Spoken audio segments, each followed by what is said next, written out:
Hey everyone, I'm SniperKH and welcome to the 6th and final Grandmaster Nightfall guide for Season of Seraph.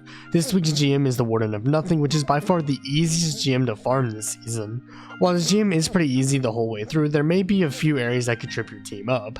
However, this guide will provide the loadouts, tips, and tricks you should use to get an easy clear of this GM. With that being said, let's dive into it. Let's begin with loadouts. The Warden of Nothing is by far the most demanding strike not only this season but in the game, as it requires your team to cover all 3 champions and also void shields. With that being said, we're still going to easily cover all of that.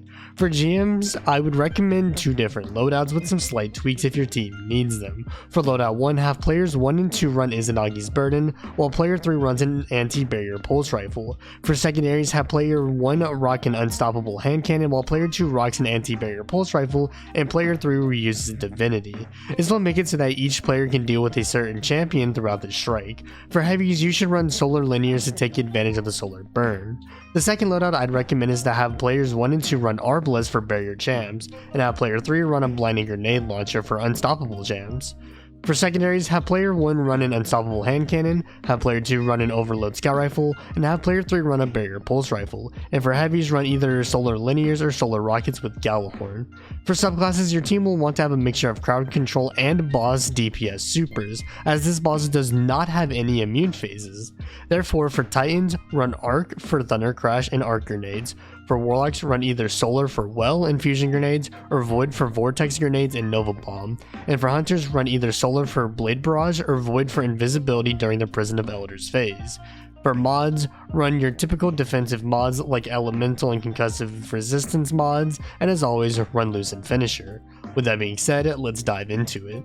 When you start the strike off, have your team run through the tunnel as you typically would while killing the goblins along the way. Once you make it to the more open area, have your team clear out the goblins spawning over by the pods by throwing some grenades at them.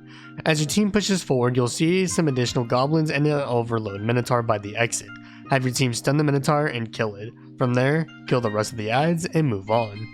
Once your team has moved the train that is blocking your way, have your team safely navigate the railroad system. Once you've made it to the end, you'll have a group of Vex and Cabal to kill. Have your team take down the Hydra first before going for the Cabal at the top of the slope. Take out the Unstoppable, getting a finisher, and safely move across the railroad to deal with the Vex in the middle lane. From far back, have your team bait the barrier shield, then destroy it, then kill the champ while killing the rest of the Vex. Once all Vex are dead, have your team group up on the platform that the barrier once stood at and jump up onto the slim beam. From there, use the slim beam to safely run through the railroad, and then drop down once you've made it to the last group of enemies. Have your team destroy these explosive canisters, then focus the unstopped champion. Once the unstopped is dead, focus your attention to the remaining group of Cabal. From there, bait the barrier champ's shield, then pop it and get a finisher for heavy ammo, then move on. Once you make it to the next area, use the explosive barrels to take out the Vex that are up front, then focus the hobgoblins and goblins in front of you before switching your attention to the enemies that are outside. Start by having your team throw a grenade at the enemies in the middle, and then take out the Hydra in the middle. From there, explode the canister top left and focus the 2 champions in the room, getting a finisher on one if necessary. Once both champs are dead, immediately push the high ground on the left side and focus the remaining adds in the back of the room until the mini-boss spawns in. Once the mini-boss spawns in, have your well warlock pop well in the area that it was popped in the video. From there, have your team focus on the mini-boss, as once the mini-boss dies, you can move on. Once the mini-boss dies, collect ammo from adds you've killed and then move on. Once you've exited the manlift, open the door and kill off the scions by the door, and then the adds that spawn from the pods on the right. From there, have your team bait the adds into a more favorable angle and then begin to focus the adds. From there, focus the 2 unstoppable champions that will begin to push your team, while getting a finisher if necessary. Once the champs are dead, safely push forward and kill all adds, then move on. The next area is the one that will throw some teams off, which is the Prison of Elders section. Start by having your hunter tether the main group of adds in the center, then have your team focus on the adds that pose the biggest threat to your team.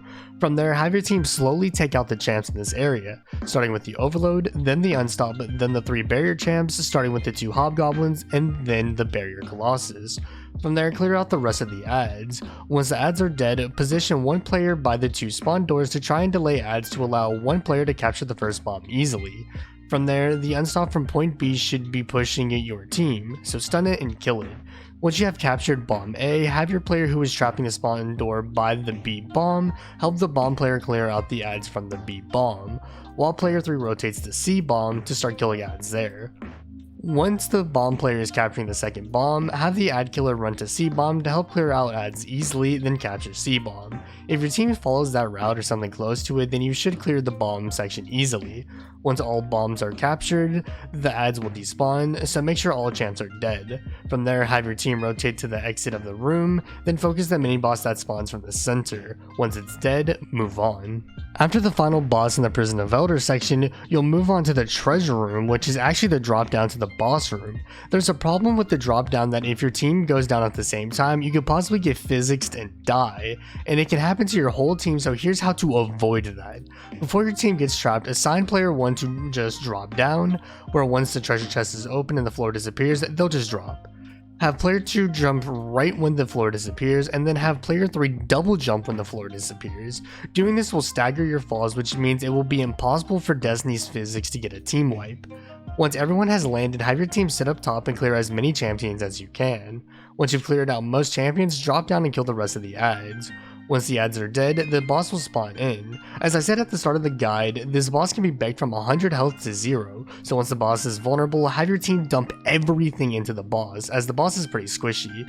Assuming you dump supers, abilities, and heavy into the boss, you will kill him fast for an easy completion of the Warden of Nothing Grandmaster Nightfall. That will wrap up the final guide for Season of the Seraph. If you found the guide helpful, then consider dropping a like and subscribing to the channel for more Destiny 2 content dropping every week.